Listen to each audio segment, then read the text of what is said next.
فانصرنا على القوم الكافرين أنت مولانا فانصرنا على القوم الكافرين يا الله أكبر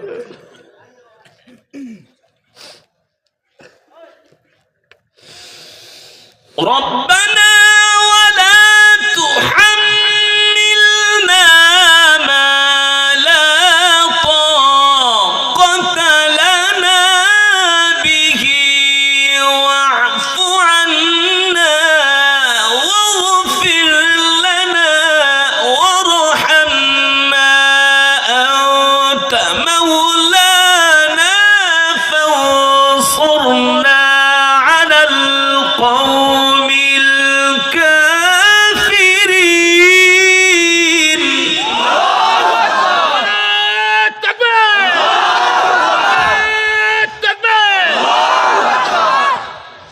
ربنا ولا تحملنا ما لا طاقة لنا به واعف عنا واعف عنا واغفر لنا وارحمنا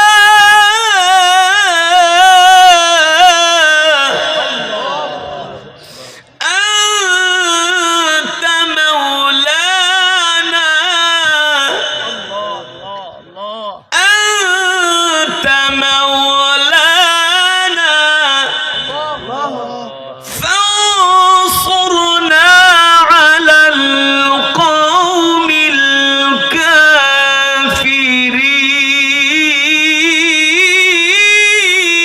الكافرين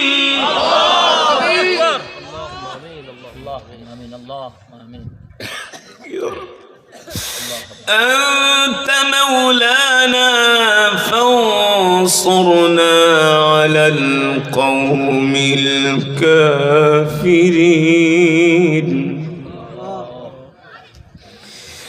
الله أكبر ولله الحمد بسم الله الرحمن الرحيم قل هو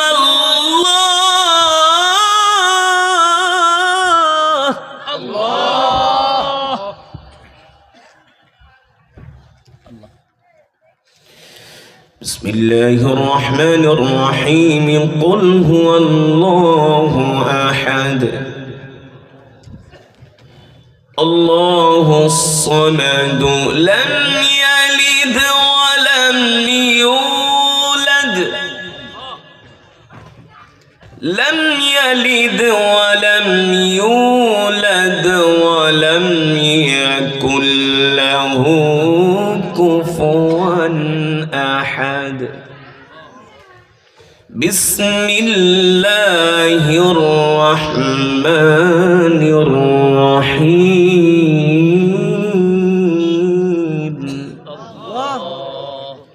بسم الله الرحمن الرحيم قل هو الله قل هو الله أحد الله الصمد لم يلد ولم يولد لم يلد ولم يولد ولم يكن له كفوا أحد بسم الله الرحمن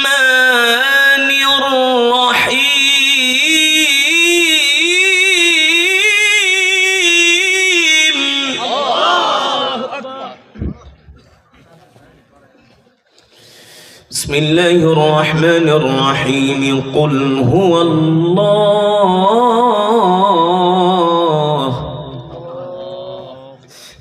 هو الله أحد الله الصمد لم يلد ولم يولد ولم يولد ولم يكن له كفوا أحد بسم الله الرحمن الرحيم الحمد لله رب العالمين.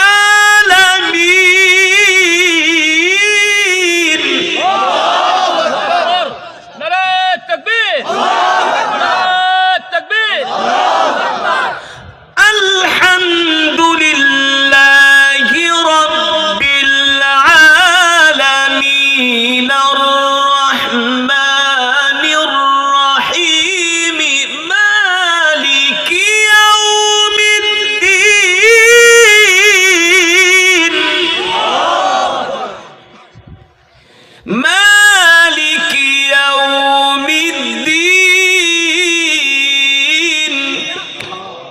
مالك يوم الدين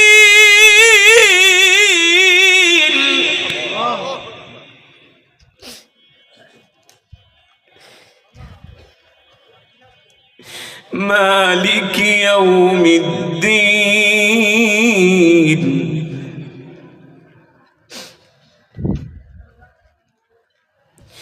مالك يوم الدين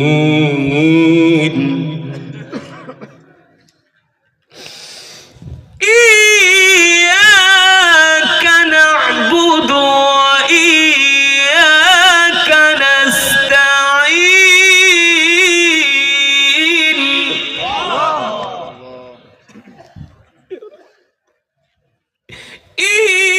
إياك نعبد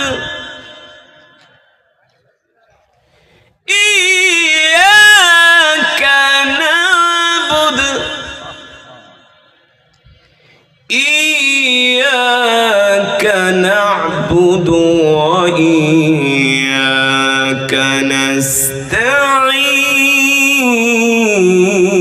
نستعين اهدنا الصراط المستقيم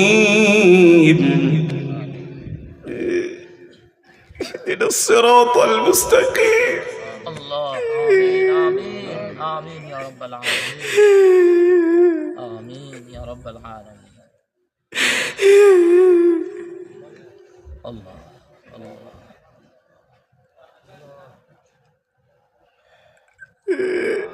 الله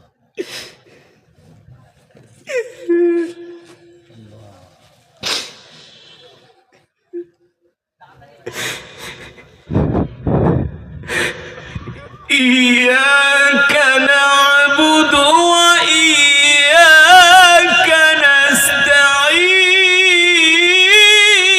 نستعين. الله أكبر.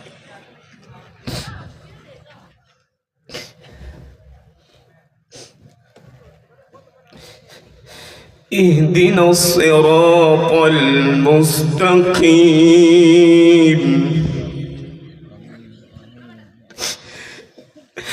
صراط الذين أنعمت عليهم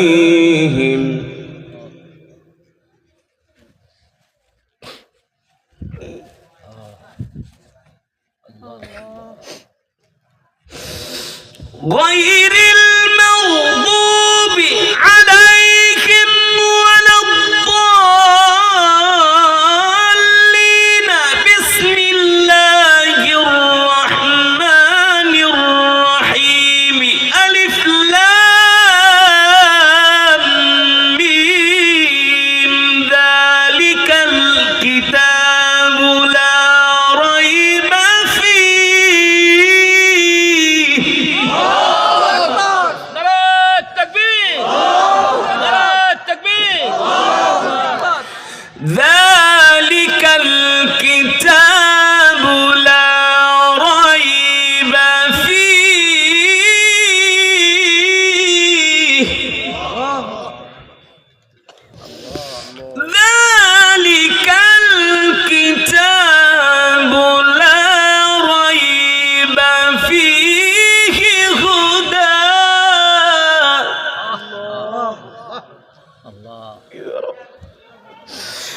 ذلك الكتاب لا ريب فيه هدى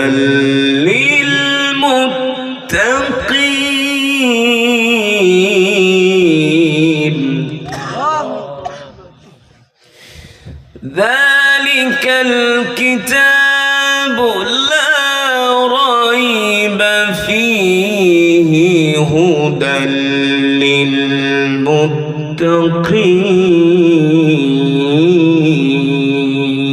للمتقين صدق الله العلي العظيم আমরা সকলেই বলি আলহামদুলিল্লাহ। আল্লাহ তাআলার প্রিয় বান্দারা, কোরআন প্রেমিক, কোরআনের পাগল আল্লাহর বান্দারা, দীর্ঘক্ষণ সময় কোরআনুল হাকিম থেকে তেলাওয়াত করেছি। শুনছেন তো? হৃদয়ের কান দিয়া শুনছেন? কোরআন এমন এক কিতাব, তেলাওয়াত করলেই সওয়াব। আপনি যত বড় গুনাহগার হন, কোরআন পড়বেন, এক এক হরফে আল্লাহ 10টা করে নেকি দিবে। কোনো সন্দেহ আছে? এই যে আমি কোরআন পড়েছি, আপনারা যে শুনছেন, এক এক হরফে 10টা করে নেকি পাইছেন। শুধু এখানেই শেষ নয়, নরমালি এই মাজমায় যারা উপস্থিত হয়েছেন সকলেই এক খতম করে করে কোরআনুল কারীমের সওয়াব পেয়েছেন। সবাই মিলে এক খতম না, এক একজন। কিভাবে বলেন তো? কিভাবে এক এক খতম করে সওয়াব পেলেন এক একজন? বলতে পারবেন? মাশাআল্লাহ। আমি সূরাতুল ইখলাস 3 বার তেলাওয়াত করেছি।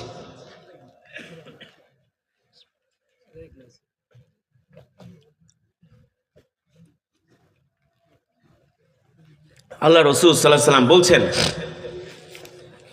কেউ যদি সূরাতুল ইখলাস 3 বার তেলাওয়াত করে, আল্লাহ তাআলা তার আমল নামায় পূর্ণ এক খতম কোরআনুল কারীমের সওয়াব দান করে। ভাই উঠাউঠি করেন না, আপনাদের চেয়ে কিন্তু আমি অনেক ব্যস্ত। আর আপনাদের এলাকায় যে আমি প্রোগ্রাম নিয়েছি, এটা আপনাদের জন্য নেয়ামত, আপনাদের জন্য নেয়ামত, বুঝতে পারছেন? সুতরাং আমি বাংলাদেশে যেসব জায়গায় ওয়াজ করি, ওই সব জায়গায় রাস্তাঘাটে চার দোকানের চেয়ে বেশি মানুষ থাকে। তা আমি লক্ষ লক্ষ মানুষের সামনে যেভাবে তেলাওয়াত করি, বয়ান করি, আপনাদের এই ছোট মাহফিলে কিন্তু একইভাবে করছি। আমার ভিতরে কোনো কৃপণতা, কোনো বখিলতা, আমি হৃদয় উজাড় করে আল্লাহর জন্য কোরআন পড়ছি। বিশ্বাস করেন, আপনাদেরকে খুশি করার জন্য না, আপনাদেরকে শোনানোর জন্য না, একমাত্র আল্লাহর খুশির জন্য। যে রব, আমি তোমার কোরআন পড়তেছি, তুমি যদি খুশি হয়ে যাও, আমার পুরা জিন্দিগি কামিয়াব। ঠিক কিনা বলেন? সুতরাং জমে জমে বসেন, অল্প সময় বয়ান হবে, অল্প সময়। এখন বাজতেছে 10:52, আর মাত্র 30 মিনিট। পারবেন না বসতে? কিন্তু একজনও ওঠাউঠি করা যাবে না। যদি আপনি বয়ান থেকে উঠে যান, শয়তান আরেকজনের প্ররোচনা দিবে, তুই ওঠ। এ করে বয়ানের নূর নষ্ট হয়ে যায়, মজমার সৌন্দর্য নষ্ট হয়ে যায়। তখন শয়তানে পুরা মজমাটার ভিতরে একটা বিশৃঙ্খলা সৃষ্টি করার চেষ্টা করে। ঠিক কেনা বলেন? কিন্তু আমরা আজকে শয়তানকে কোনো বিশৃঙ্খলা করতে দিব না। আমরা এক একজন ইসলামের অতন্দ্র প্রহরী হিসাবে কাজ করবো, ইনশাল্লাহ। রাজি আছেন?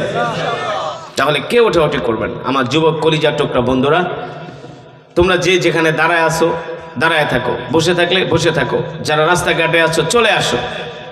আমি সবচেয়ে যুবকদেরকে বেশি ভালোবাসি, আর বাংলাদেশে যুবকরাই আমার ভক্ত বেশি। যারা বৃদ্ধ তারা তো বৃদ্ধ হয়ে গেছে, দাঁত মাত লড়ে গেছে, পান ঠান খায় শেষ। কিন্তু যারা যুবক, তারা যদি পরিবর্তন হয়ে যায়, বাংলাদেশ পরিবর্তন হয়ে যাবে। ঠিক কিনা বলেন? যুবকরা যদি পরিবর্তন হয়ে যায়, বাংলার জমিনে কোরআনের শাসন প্রতিষ্ঠা হবে, কেউ ঠেকাতে পারবে না। আর আমি যে কোরআন পড়েছি, এই কোরআন কি শুধু খতম পড়ার জন্য নাজিল হয়েছে? হ্যাঁ, কোরআন দিয়া ঝাড়ফুঁক দিবেন, পানি পড়া দিবেন, এই জন্য কোরআন নাজিল হয়েছে?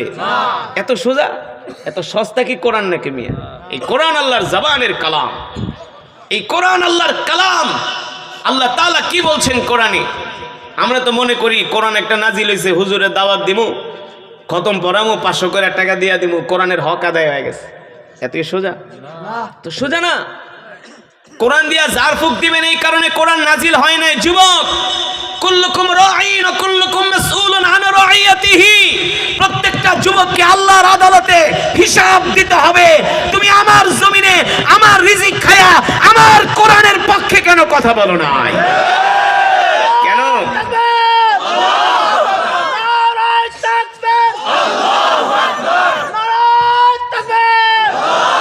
যুবকরা মনে করছে আওয়ামী লীগ করবো, বিএনপি করবো, জাতীয় পার্টি করবো, এই দল করবো, সেই দল করবো। এতই সোজা না,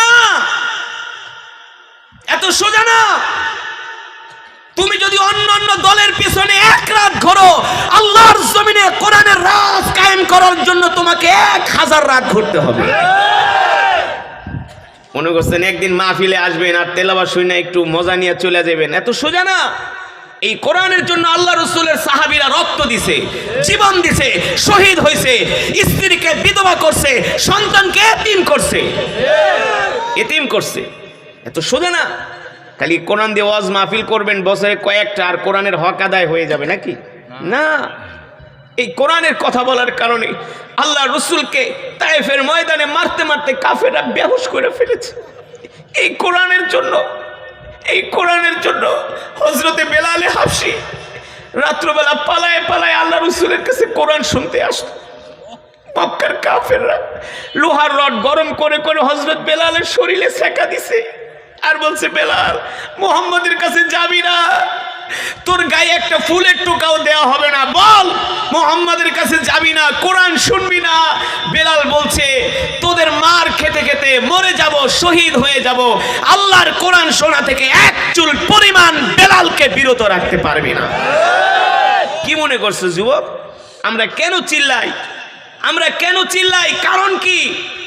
হাসরের ময়দানে যখন আল্লাহ দাঁড় করাইবে, এই মৌলবী দাঁড়া, দাঁড়া, কোরআন দিয়া ব্যবসা করছস, কোরআনকে রিজিকের বস্তু বানাইছস, কিন্তু কোরআনের হক কথা কেন বলস নাই?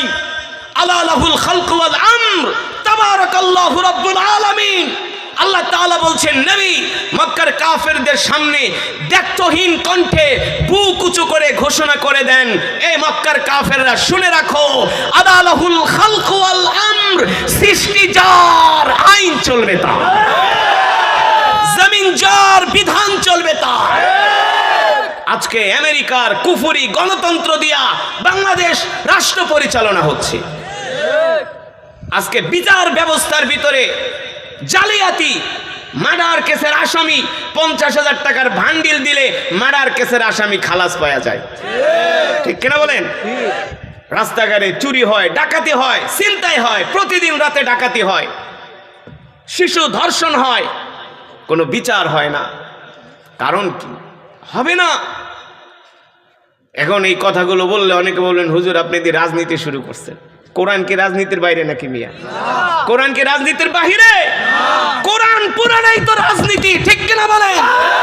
সমাজ চলবে কোরআন দিয়া, রাষ্ট্র চলবে কোরআনের আইন দিয়া। কারো বাবার ক্ষমতা নাই 2 টাকা চুরি করবে, কারো বাবার ক্ষমতা নাই। যেটার পিছনে ঘোরা দরকার আমরা সেইটার পিছনে ঘুরি না।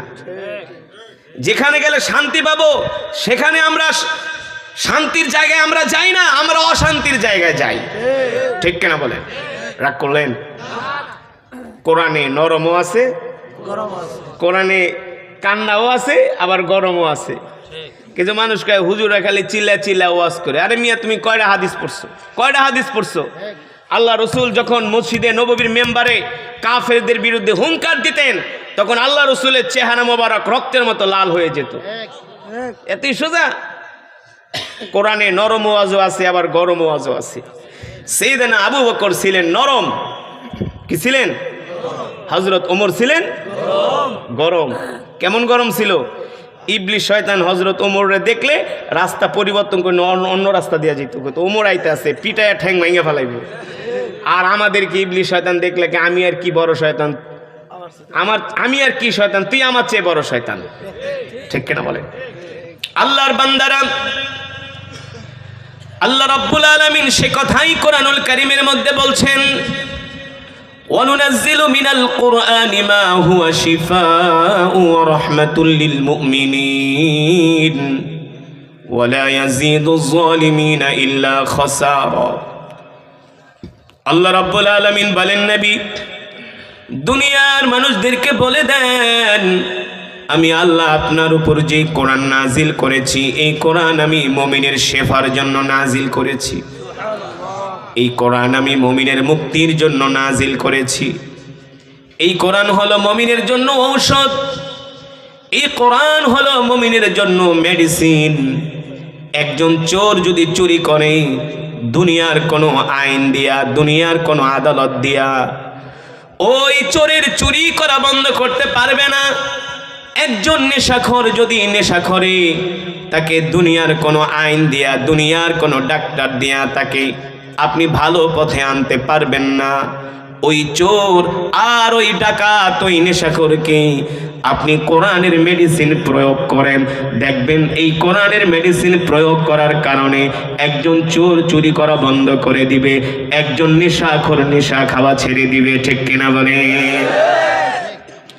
এই সমাজে এমনও চোর আছে, আলেমদের বয়ান শুনা ভালো হয়ে গেছে। ঠিক কিনা বলেন? চরমনাইয়ের ময়দানে এমনও ডাকাইত আসে, চরমনাইয়ের ময়দানে সারা জীবন ডাকাতি করছে, এখন চরমনাইয়ের ময়দানে আইসা আল্লাহ হেদায়াত দিয়া দিছি। এমনও বড় বড় সন্ত্রাস আছে, টপ টেরর আছে, যারা দাওয়াত ও তাবলীগের মেহনতের কারণে আজকে তারা সোনার মানুষে পরিণত হয়ে গেছে। ঠিক কিনা বলেন? এই যে আজকে আমাদের যুব সমাজ ধ্বংসের পথে, আমাদের তরুণ সমাজ ধ্বংসের পথে। আজকে আমাদের দেশে দেখা যায় 7-8 ছেলেরা স্কুলে পড়ে, ওরা ওপেনলি সিগারেট খায়। আছে কি আছে না? ওপেনলি সিগারেট খায়, গাঁজা খায়, ফেন্সিডিল খায়। কিশোর গ্যাং, কি গ্যাং? কিশোর গ্যাং মুরব্বীদেরকে মানে না। আপনাদের এলাকায় আছে কি আছে না? মুরব্বীদেরকে মানে না, অথচ তারাও কিশোর। এই মাদ্রাসায় অনেক ছাত্র আছে, তারাও কিশোর। হ্যাঁ, এই মাদ্রাসার ছাত্ররা তো কোনোদিন বেয়াদবি করে না। আজ পর্যন্ত শুনছেন নাকি গোহারডাঙ্গা মাদ্রাসার ছাত্ররা 2 দলে মিলা কোবাকুবি করছে? শুনছেন? ঢাকার লালবাগ মাদ্রাসা, রহমানিয়া মাদ্রাসা, ফরিদাবাদ যাত্রাবাড়ি মাদ্রাসায় ছাত্ররা কিশোর গ্যাং গ্রুপিং কইরা মারামারি কইরা 4-5 জন খুন হয়ে গেছে। শোনেন নাই? কিয়ামত পর্যন্ত শুনবেন না। তার কারণ কি? তার কারণ কি? তাদের মাঝে আল্লাহর কোরআনের শিক্ষা আছে। ঠিক কিনা বলেন? ও মুসলমান, এই কোরআন হলো আমাদের জন্য একটা গাইডলাইন, একটা গাইড বুক। বিমান পরিচালনা করার জন্য একটা গাইডলাইন আছে, একটা ম্যাপ আছে। বিমানটা যখন শাহজালাল আন্তর্জাতিক বিমানবন্দর থেকে চালানো হয়, তখন একটা ম্যাপ দেওয়া হয়, বইলা দেয় এই ম্যাপ অনুযায়ী আমরা ঢাকা থেকে জেদ্দা যাব এত ঘন্টায়, আমরা এই সমুদ্রের উপর দিয়ে যাব, এই পাহাড়ের উপর দিয়ে যাব, এই দেশের উপর দিয়ে যাব। যদি পাইলট বলে না আমি ম্যাপের ডিরেকশন মানি না, ম্যাপ ছাড়া আমি সৌদি আরব যাব, তাহলে ওই বিমান সৌদি তো দূরের কথা, সেই বিমান চলে যাবে আটলান্টিক মহাসাগরে। ঠিক কিনা বলেন? ঠিক মুসলমান আল্লাহর বান্দারা, আজকে আমরা আল্লাহর কোরআন পড়ি না, আল্লাহর কোরআন মানি না। এই কারণে আমরা আজকে জান্নাতের দিকে না যায় জাহান্নামের দিকে চলে যাচ্ছি। ঠিক কিনা বলেন? ও যুবক, ও মুসলমান, আমি আপনাদের সামনে যে কোরআনুল কারীমের তেলাওয়াত করলাম, আল্লাহর নবী বিশ্ব নবী রাহমাতুল লিল আলামিন, যার উপরে কোরআন নাজিল হয়েছে, সুবহানাল্লাহ বলেন, যার উপরে কোরআন নাজিল হয়েছে, বিশ্ব নবী রাহমাতুল লিল আলামিন একদিন মসজিদে নববীর পাশ দিয়ে হেঁটে যাচ্ছেন, দেখলেন মসজিদে নববী থেকে কোরআনুল কারীমের তেলাওয়াতের আওয়াজ ভেসে আসছে। এত সুন্দর সুরলা কণ্ঠে কোরআনের তেলাওয়াত। আল্লাহর নবী বিশ্ব নবী রাহমাতুল লিল আলামিন তিনি মসজিদে নববীর পাশ দিয়ে যাচ্ছেন, আল্লাহ রসুলের পিছনে অনেক সাহাবীরা আছেন, বিশাল এক সাহাবীদের জামাত। আল্লাহ নবী বললেন কিফুনা, এ সাহাবীরা দাঁড়াও, এখানেই দাঁড়ায় যাও। আল্লাহ নবী নিজেও দাঁড়ায় গেলেন, সাহাবায়ে কেরামও দাঁড়ায় গেলেন। সাহাবীরা বুঝতে পারলেন না কেন আল্লাহ নবী প্রথম দাঁড়ায় গেলেন।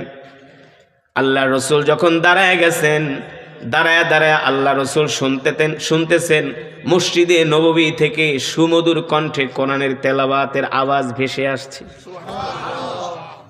আল্লাহ নবী দাঁড়ায় গেলেন আর দাঁড়িয়ে দাঁড়িয়ে কোরআনুল কারীমের তেলাওয়াত শ্রবণ করছেন।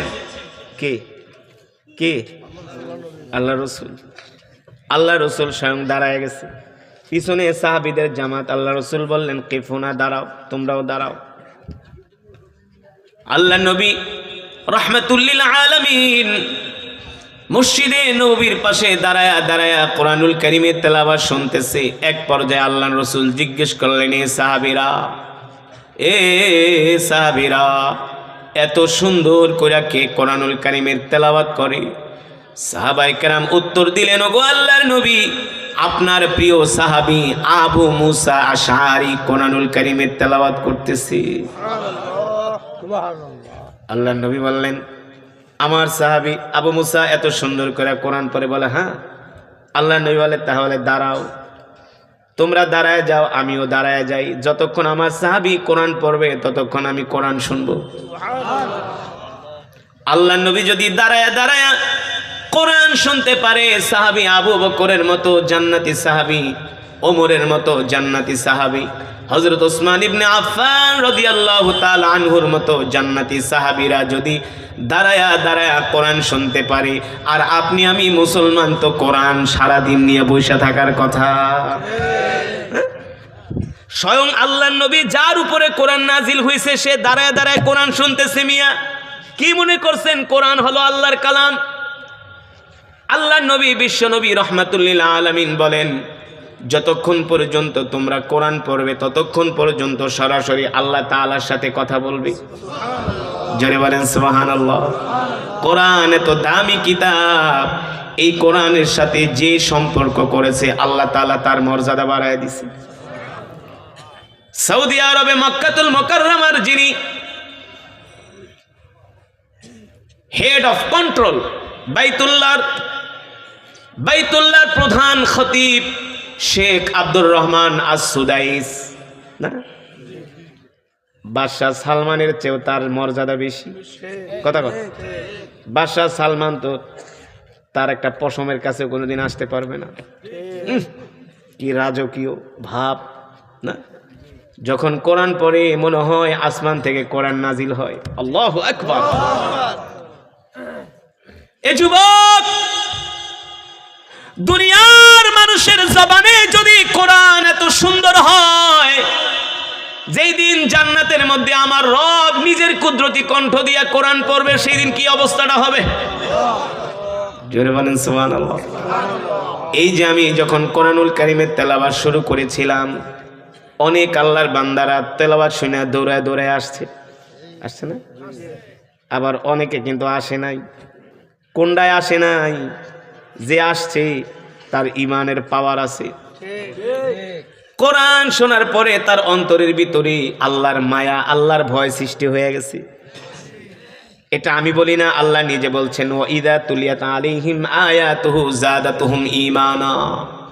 কোরআনুল হাকিমের তেলাওয়াত শুনলে ঈমান বেড়ে যায়। ঠিক কিনা বলে?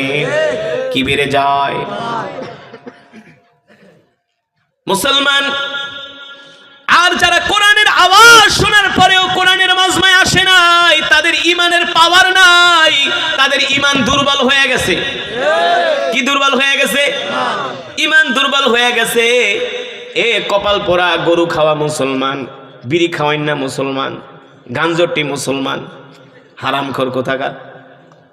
এই দুনিয়ার জমিনে কোরআন শোনার পরে তোমার ঈমান যদি কোরআনের মজমায় তোমাকে নিয়ে আসতে না পারে, তুমি কি মনে করছো তোমার এই ঈমান তোমারে জান্নাতে নিয়ে যাইব? এতই সোজা, এতই সোজা, এত সোজা না। ডায়াবেটিস মাপার একটা মেশিন আছে কি আছে না? দেখবেন যাদের ডায়াবেটিস আছে, ডায়াবেটিস মাপার একটা মেশিন আছে, প্রেসার মাপার মেশিন আছে, নাই? জ্বর মাপার মেশিন আছে, ঈমান মাপারও একটা মেশিন আছে। কি আছে? আজকে আপনাদেরকে এই ওয়াজ থেকে ঈমান মাপার একটা বায়োমিটার আছে, মেশিন বলবো। ঈমান মাপার মেশিন কি? আপনার ইমান আছে কি আছে না, ইমানের পাওয়ার আছে কি আছে না, মানে কতটুকুন পাওয়ার কমছে আর কতটুকুন বাড়ছে, এই ইমান মাপার একটা মিটার আছে। মিটার কি আছে? একটা মেশিন আছে। আমার কথা না, আল্লাহর নবী বিশ্ব নবী রাহমাতুল লিল আলামিন বলেন, ইদা সাররাতকা হাসানাতুকা ওয়া ইদা সাআতকা সাইয়্যাতুকা ফাআনতা মুমিন। সুবহানাল্লাহ বলেন। ইদা সাররাতকা হাসানাতুকা ওয়া সাআতকা সাইয়্যাতুকা ফাআনতা মুমিন। আল্লাহর নবী বলে, এ আমার উম্মত,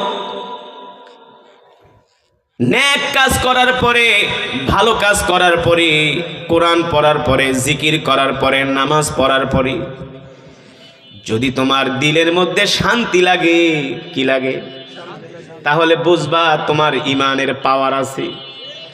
কি আছে? পাওয়ার আছে। আর গুনাহ করার পরে যদি তোমার মধ্যে কোনো অনুশোচনা না হয়, তোমার দিলের মধ্যে যদি কষ্ট না লাগে, তাহলে বুঝবা তোমার ঈমান জিরো হয়ে গেছে। ঠিক কিনা বলেন? একটা গুনাহ হয়ে গেলে যদি তোমার আফসোস লাগে, হায় রে হায় রে, এই গুনাহটা আমার দ্বারা হয়ে গেল, আমি আল্লাহকে কষ্ট দিয়া দিলাম, এই গুনাহর কারণে মনে হয় আমার রব আমার উপর নারাজ হয়ে যাবে। তোমার দিলের মধ্যে যদি এমন একটা ধাক্কা মারে, কষ্ট লাগে, আফসোস লাগে, তাহলে আল্লাহ রাসূল বলছে তুমি মুমিন। তুমি কি? আর গুনাহ করার পরে যদি তোমার অনুশোচনা না হয়, আফসোস না লাগে, কষ্ট না লাগে, তাহলে বুঝবা তোমার ঈমান দুর্বল হয়ে গেছে, আর এই ঈমান তোমাকে জান্নাতে নিতে পারবে না। ঠিক কিনা বলি? এই যে আপনারা কোরআনের তেলাওয়াত শোনার পরে কেমন লাগছে? জোরে বলেন। হৃদয় সিক্ত হয়ে গেছে, পাথরের মতো হৃদয় মোমের মতো নরম হয়ে গেছে। ঠিক কিনা বলেন?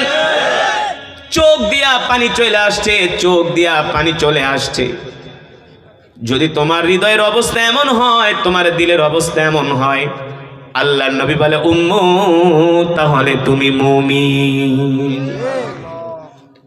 মুসলমান আল্লাহর বান্দারা, যেটা বললাম, আল্লাহ রাসূলের সাহাবী আবু মুসা আশআরী রাদিয়াল্লাহু তাআলা আনহু কোরআন পড়তেছে, মনে আছে নাকি?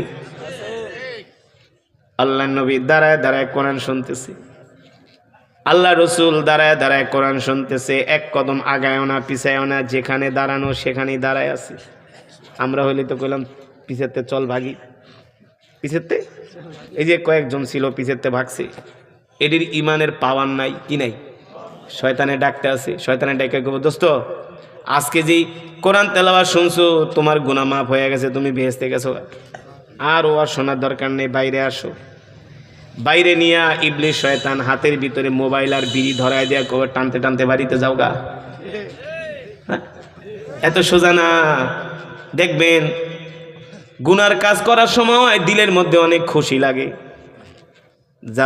যাদের ঈমান দুর্বল, ইবলিস শয়তান আইসা তাদেরকে প্ররোচনা দেয়, বলে এই কাজের ভিতরেই তোর কল্যাণ, এটাই ভালো।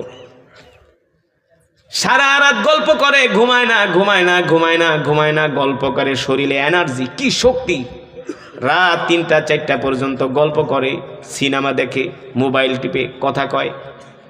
যখন ফজরের আজান দিবে 10 মিনিট টাইম বাকি থাকে, তখন দেখবেন ঘুমায় একবারে লেটায় পেটায় যায়।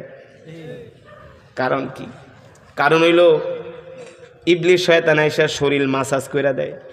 কি করে? আল্লাহ রাসূল বলছি, নামাজের সময় হইলে ইবলিস শয়তান এসে শরীর টিপে। ইবলিস শয়তান তো আমাদের রগে রগে ঢুকতে পারে, জানেন না? শিরায় শিরায় ঢুকতে পারে। ইবলিস শয়তান জানে কোন রগে চাপ দিলে ঘুমাইব, কোন রগে চাপ দিলে দুর্বল হয়ে যাব, কোন জায়গায় মেসেজ করলে আরাম পাইব, আর আরাম পাইলে ঘুমাইব। এই কারণে দেখবেন মানুষ সারা রাত সজাগ থাকে, ফজরের আজান দিলেই ঘুমায় পড়ে। কারণ কি? কারণ কি? ইবলিস শয়তান এসে মাসাজ করে। ঠিক কিনা বলেন? কিন্তু যারা মুমিন, তাদেরকে ধোঁকা দিতে পারে না। তারা আজানের আওয়াজ শোনা মাত্র কম্বলটা ফালায়া লাভ দিয়া উঠে আল্লাহর কদমে হাজির হয়ে যায়। ঠিক কিনা বলে? মুসলমান আল্লাহর বান্দারা, আল্লাহর নবী বিশ্ব নবী দাঁড়ায় দাঁড়ায় কোরআন শুনতেছেন, সাহাবীরাও কোরআন শুনতেছেন, কেউ এক কদম আগায়ও না পিছায়ও না। আল্লাহ নবী কোনো কথাও বললেন না, সাহাবীরা কোনো কথাও বললেন না। কারণ কি? ওয়া ইযা কুরিআল কুরআনু ফাসতামিউ লাহু ওয়া আনসিতু লাআল্লাকুম তুরহামুন। আল্লাহ রাব্বুল আলামিন বলেন, যখন তোমাদের সামনে কোরআন পড়া হয়, কোরআনের বয়ান করা হয়, তখন তোমরা চুপ করবা, চুপ করবা, চুপ করবা, কথা বলবা না, আওয়াজ করবা না, দাঙ্গা হাঙ্গামা করবা না। তোমরা আজমতের সাথে, মোহব্বতের সাথে যদি আমার কোরআন শোনো, আমার কোরআনের বয়ান শোনো, আমি আল্লাহ আসমান থেকে তোমাদের উপর রহমত নাজিল করব। এই যে আমরা কোরআন শুনতেছি, আল্লাহ রাসূলের হাদিস, ফজরের সময় আল্লাহ তাআলা এক একজন বান্দার জন্য ৭০,০০০ করে ফেরেশতা পাঠায়।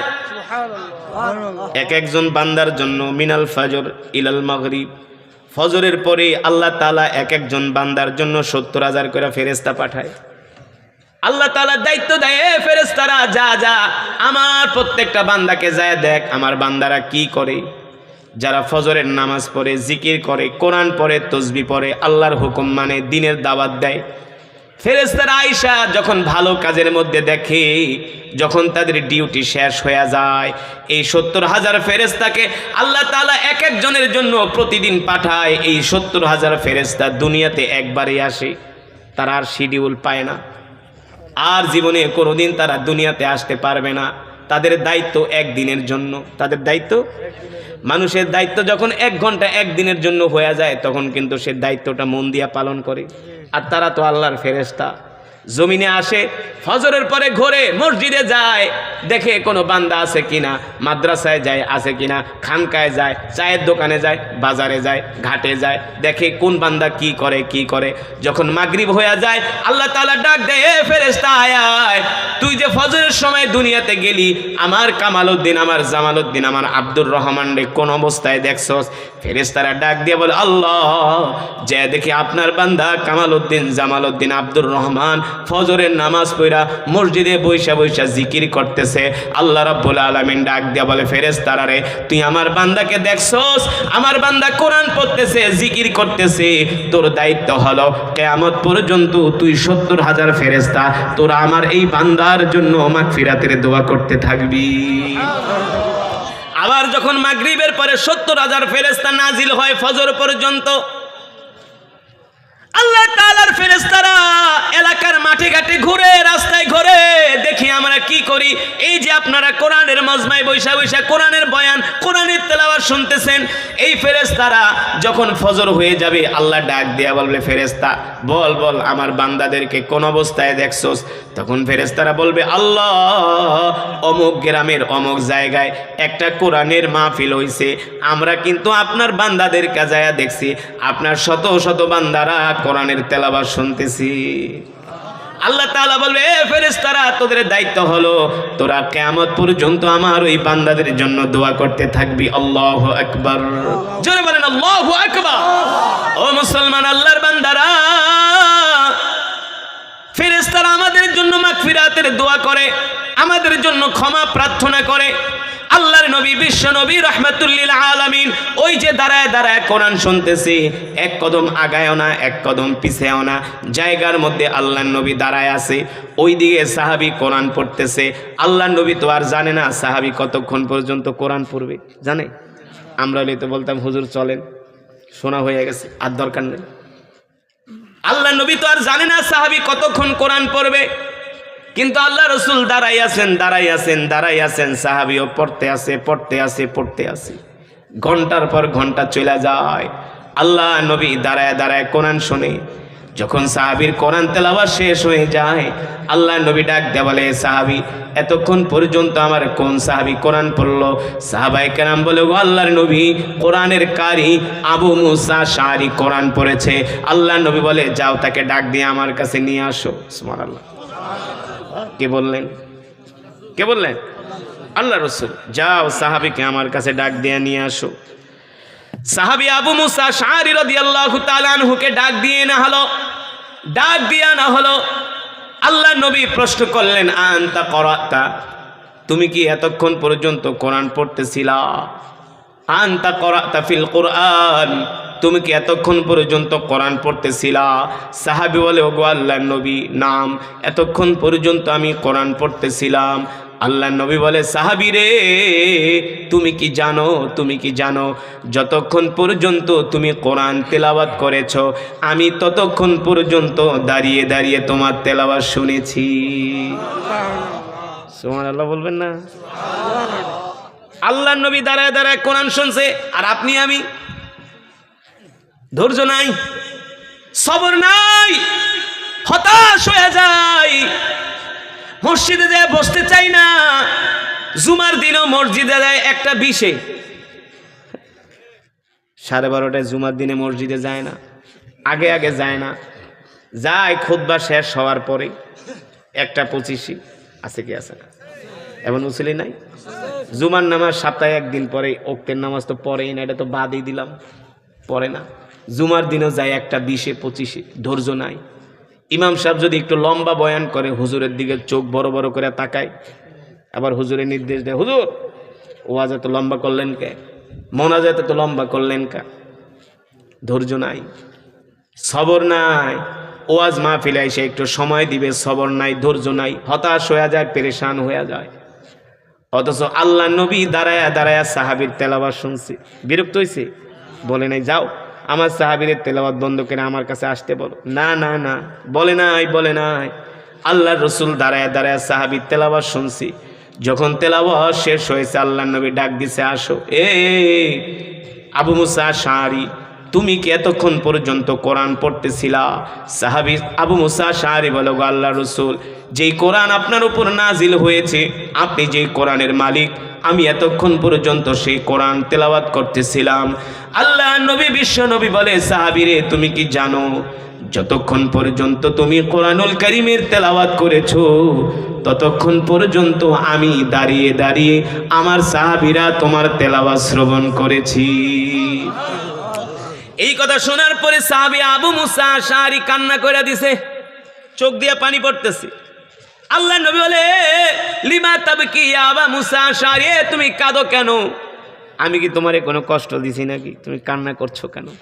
সাহাবী বলে, ওগো আল্লাহর রাসূল, আপনি আমার চোখে যেই পানি দেখতেছেন, এই পানি কোনো কষ্টের পানি না, কোনো দুঃখের পানি না, এই পানি হলো আনন্দের পানি, যার উপরে কোরআন নাজিল হয়েছে, যিনি হলেন রাহমাতুল লিল আলামিন, দো জাহানের বাদশাহ, সাইয়্যিদুল মুরসালিন, খাতামুন নবিয়্যিন, রহমতের নবী দাঁড়িয়ে দাঁড়িয়ে আমার মতো একটা ছোট মানুষের কণ্ঠে কোরআন শুনেছে।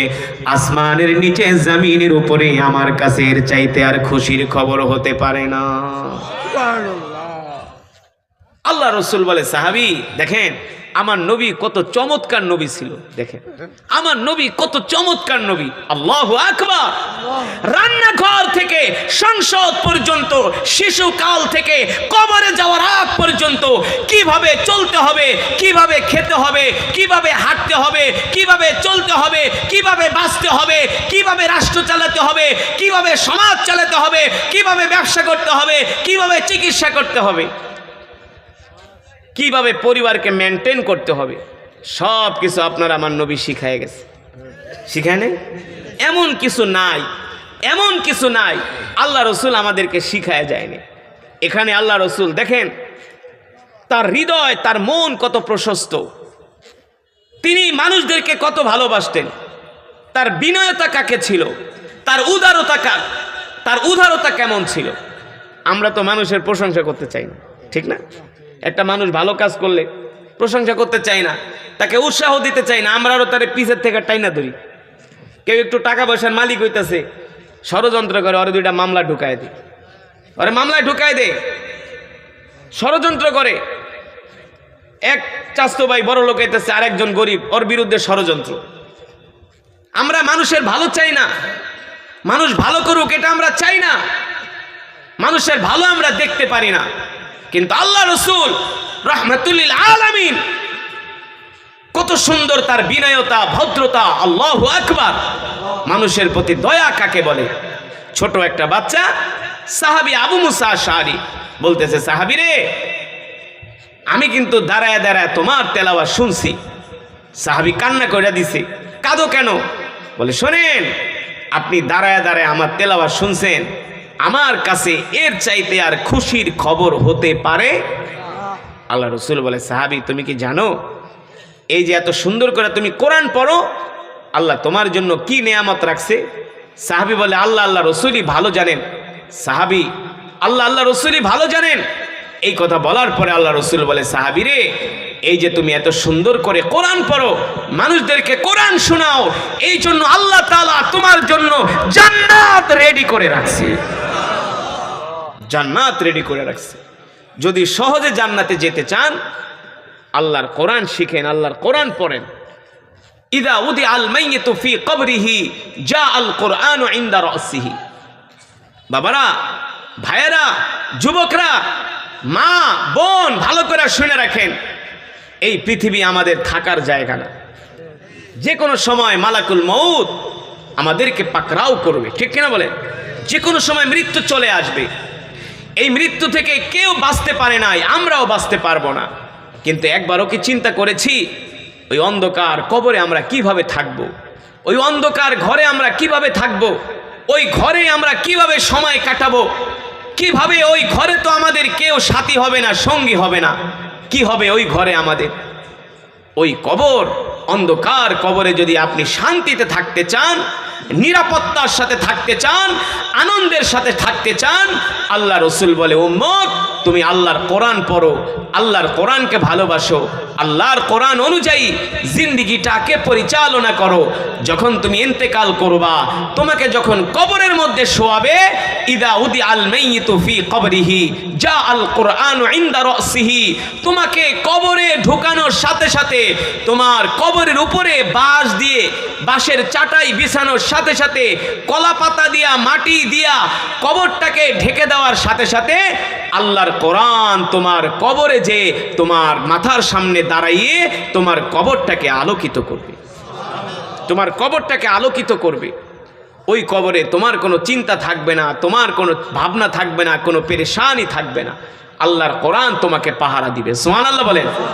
এই কারণে বাবারা, ভাইয়েরা, আমরা যারা কোরআন পড়তে পারি না, আমরা নিজেরা কোরআন পড়ব, আমাদের সন্তানদেরকে কোরআন শিখাবো। রাজি আছেন ইনশাআল্লাহ?